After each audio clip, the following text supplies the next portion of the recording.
But America, the best and most controversial song he released in the last 5 years, fits much better than the final title of Stevens' new album, The Ascension. An 80-minute meditation that reviews almost every major track, he exploring his 2 decades of career. Love, death, faith, desire, place, earth, apocalypse, resurrection. In July last year, a few months after the Covida-19 pandemic, Stevens published a 12-minute song entitled America. In fact, he wrote it in 2014 while working on his previous solo album, The Furious Carrie and Lowell, but its size and suspicious tone threatened to dominate the sharp and delicate proximity of this album. In this interview with The Atlantic, Kornhaber asked Stevens if America, the song that Stevens sings, I am ashamed to admit that I no longer believe in it, is the story of Stevens' separation from God. Not at all. It's what Stevens insists on: my crisis of faith in who I am as an American and my relationship with our culture, which is very sick right now. It's about the ease with which some listeners hear the divine in his sermon.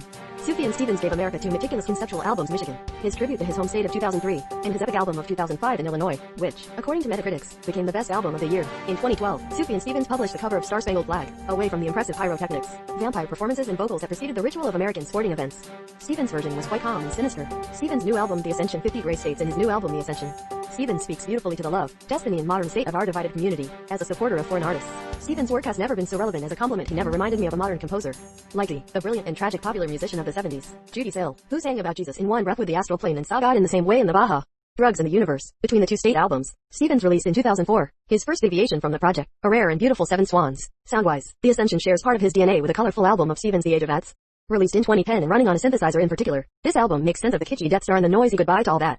In the Bush era, when American faith and patriotism were often portrayed as doctrines with or against us, Stevens' serious religious beliefs were treated as a new curiosity, even as an alarming devotion to their Indian references. Regardless of whether he professes to be sacred or desecrated, Stevens often feels protected by a weak and still stumbling flame, feelings that are so often extinguished by the brutal roar of American culture. Many still find it difficult to shake the image that Stevens gave at the beginning of his career.